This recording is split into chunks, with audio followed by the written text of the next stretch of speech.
भुलक्कड़ बहू। कल ये तेरी बीवी फोन सब्जी की दुकान में भुलाई। वो तो भला है कि पहले भी 5 बार भूल चुकी है, तो लोगों को पता है कि ये मोबाइल तेरी बीवी का ही है। अरे तो कौन सा आईफोन है जो लोग दबा लेंगे? 2 कौड़ी का फोन है, न लाइट चलती है न आवाज आती है। बस नाम का फोन है, ये नाम का। अरे नाम के फोन पर तू घंटों पंचायत करती है, न जाने क्या काम होता है। अरे कौन से शहर बाजार में तू काम करती है? बहू सास से जीत तो सकती नहीं थी, वहीं से चली जाती है। लेकिन हाँ, भूलने की आदत उसकी अब भी रहती है। सुनो, नहाने जा रहा हूँ, ऑफिस के लिए देर हो रही है, तो जरा ये शर्ट प्रेस कर देना। और हाँ प्लीज, और कोई शर्ट धुली नहीं है तो थोड़ा ध्यान से करना, ठीक है? अरे हाँ पता है, हर बात पर सिखाया मत कीजिए। इस घर में शादी करके तो ऐसा लग रहा है कि सामान्य ज्ञान की क्लास ही चलती रहती है हर वक्त। परेशान करके रख दिया है।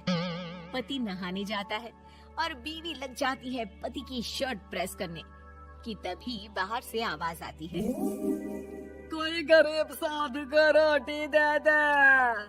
अरे बाबा भूखा खड़ा है तेरे द्वार देवी, बाबा को भिक्षा देकर पुण्य कमा ले देवी। ओहो, ये तो पुण्य की बात है कि बाबा दरवाजे खड़ा है।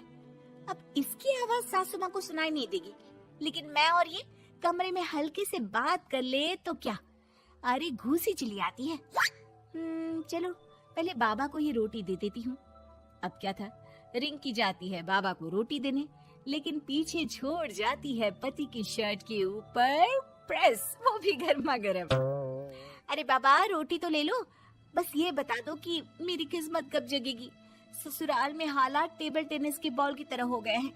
कभी कोई इधर फेंकता है तो कभी कोई उधर फेंकता है, कोई इधर मारकर उधर फेंक देता है। समझ में ही नहीं आ रहा कि ये भूलने की आदत कैसे ठीक होगी।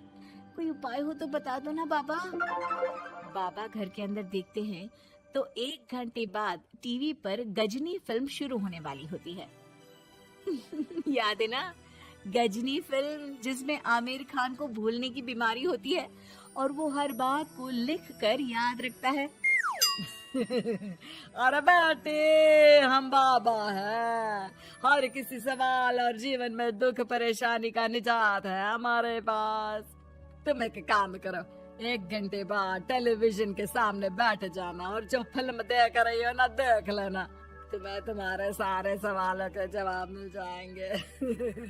अलग निरंजन, निकालो खाना, सलाह देने की दक्षिणा भी।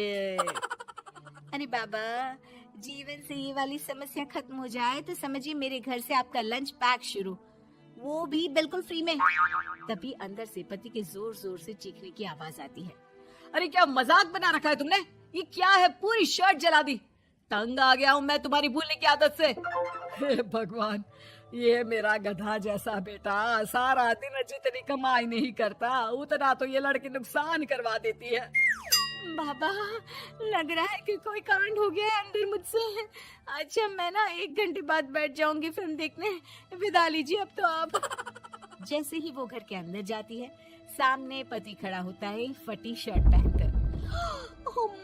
माफ करिए, पापा आ गए थे दक्षिणा के लिए। अब कर्म और धर्म का लेखा जोखा भी तो संभालना है ना जीवन में, तभी तो चली गई थी उन्हें रोटी देने। वैसे खुशी की बात है, बाबा ने कहा है कि 1 घंटे बाद टीवी देखना, और टीवी देखते ही मेरी ये बीमारी का निजात निकल जाएगा। हाँ, और जो नुकसान हो गया है यहाँ, वो क्या तेरा जोगी बाबा भरेंगे? देखिए प्लीज, शर्ट बदल लीजिए ना।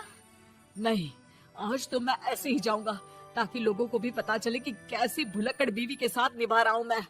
शुक्र मानो कि छोड़ा नहीं है तुमको। पति की ये बात तो अब रिंकी के तन बदन में लग जाती है। वो सोच लेती है कि अब किसी भी हालत में वो अपनी ये भुलक्कड़पन की बीमारी को खत्म करेगी। फिर क्या था, पति तो फटी शर्ट पहनकर चला जाता है और 1 घंटे बाद बहू कमरे में सो रही होती है कि सास आ जाती है। अरे भुलक्कड़, तुझे तो फर्क नहीं पड़ता, लेकिन हम लोग परेशान हो चुके हैं। जा, तेरा बाबा बोल रहा था ना 1 घंटे बाद टीवी देखना, तो जा देख, क्या पता कुछ सुधार हो जाए। बहू टीवी खोलती है तो सामने चल रही होती है गजनी फिल्म, जिसमें आमिर खान शरीर में या दीवार में लिखकर अपनी चीजों को याद रखता था। तेरी, वाह, ये तो सच में बड़ा सही आइडिया है। इससे मुझे याद रहेगा कि क्या करना है और क्या नहीं। अब तो मैं भी सब सीख लिया करूंगी। वो टीवी बंद करके किचन में जाती है कि सास की आवाज आती है। अरे तेरी बुआ सास आ रही है, खाना बना लेना उसके लिए भी। जी माँ जी, बिल्कुल बना लूंगी। और सुन, वो कल वाला जो आटा बचा था ना, उसकी 2 रोटी बुआ सास के लिए बना देना। आटा पड़ा पड़ा खराब ही हो रहा है। बहू फटाफट रोटी बनाती है, लेकिन तभी उसे ध्यान आता है कि बुआ सास की रोटी तो पुराने आटे से बनानी थी। वो पुराना आटा लेकर रोटी बनाकर उस पर पेन से लिख देती है, पुराने आटे की रोटी बुआ जी के लिए। अरे क्या बन रहा है खाने में? भाभी, आपकी बहू की क्या हाल है? भूलने की बीमारी कम हुई या ऐसे ही तबाही मचा रखी है? अरे क्या बताए, अब आज किसी बाबा से उपाय पता किया है, देखो जरा। भाभी, ये आप ही हो जो संभाल रही हो ऐसी बहू। हम लोगों से तो पता नहीं हो पाता या नहीं। तभी वहाँ बहू आ जाती है। हाँ, तभी तो मैं इनकी बहू हूँ, आपकी नहीं। वैसे मैंने तोड़ निकाल लिया है। अब क्या था, बुआ सास जैसे ही खाना खाने बैठती है कि सास बोल पड़ती है। बहू, याद तो होगा नहीं जो बोला था? याद करो, बुआ के लिए कौन सी रोटी बनानी है, कहा था ना मैंने। जी, सब याद है, सब कुछ। ये लीजिए। लेकिन जैसे ही बुआ सास की रोटी उनकी प्लेट में आती है, वो जोर जोर से चिल्लाने लगती है। अच्छा, तो ये टोटका बताया है तेरे बाबा ने, जो कुछ भूलो लिख लो, क्यों? बहू को लगता है कि बुआ सास तारीफ कर रही है।